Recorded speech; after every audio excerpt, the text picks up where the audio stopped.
بلوچستان کے شہر سوراب سے ہمارے نمائندہ سراج احمد بلوچ کی رپورٹ کے مطابق کمشنر سوراب فیصل فہیم یوسفزئی کی سربراہی میں سوراب میں منشیات کے خلاف ایک بھرپور آگاہی ریلی کا انعقاد کیا گیا۔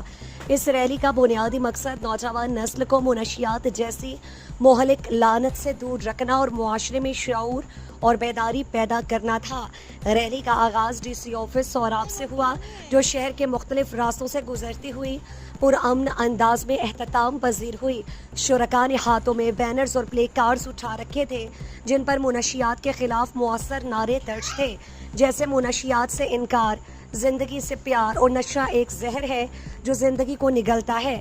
اس موقع پر additional deputy commissioner Salman Ali Buledi, XEN P H A Abdul Qayyum Khan, assistant commissioner Surab Shah Akbar Ali, assistant commissioner Mehrabad Asad Ullah Sablani, تحصیلدار محمود احمد کرد، میجر رسالدار Altaf Hussain Haroni, superintendent Fazal Muhammad Kamrani, P R O D C Sikandar Elahi اور دیگر ضلعی افسران کے علاوہ معززین، اساتذہ، طلباء، صحافی، سماجی کارکنان اور مختلف شعبہ زندگی سے تعلق رکھنے والے افراد نے بھرپور شرکت کی۔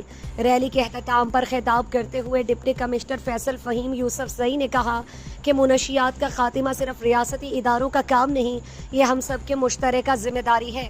ہر فرد اگر اپنی سطح پر کردار ادا کرے تو ہم اپنے معاشرے کو اس ناسور سے بچا سکتے ہیں۔ نوجوان اپنی توانائیاں تعلیم، ہنر اور مثبت سرگرمیوں میں صرف کریں۔